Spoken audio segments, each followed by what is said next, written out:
and you'll get a list of the kinds of transformations you can apply.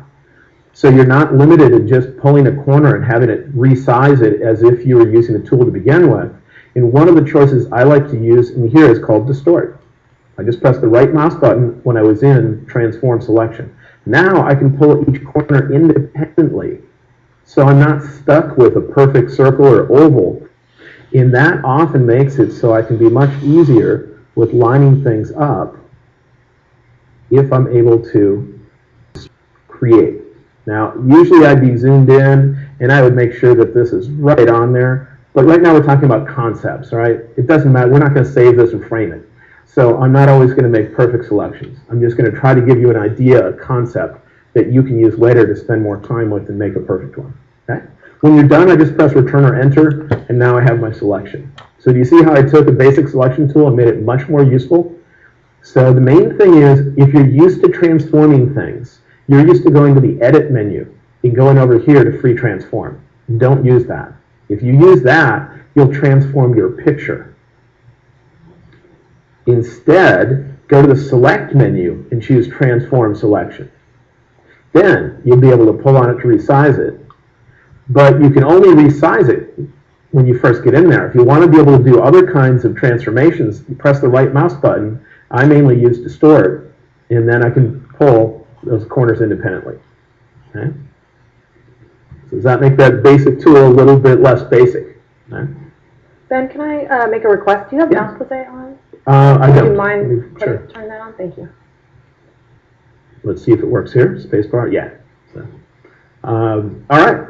So that's just a simple idea, but let's see what else we can do.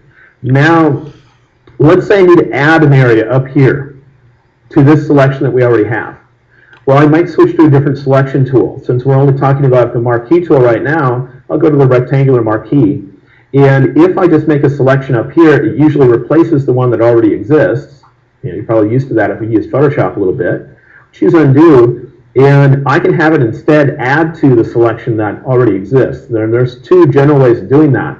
One is to go to the top of my screen, and up here we have some icons. The icon on the left means when I click away from the selection that I currently have, make a brand new one. If I go to this one, it's going to add to the selection that's already there. If I do this one, it'll take away from it. And if I do this one, it'll intersect it, only giving me the areas where the two selections overlap. Okay? I can also access those same features using my keyboard. And I usually use my keyboard because I have to do it so frequently that moving my mouse to the top of the screen all the time would just slow me down. So I'll mention the keyboard shortcuts in just a moment. To add to a selection, you can either click on that second icon up there or just hold down the Shift key.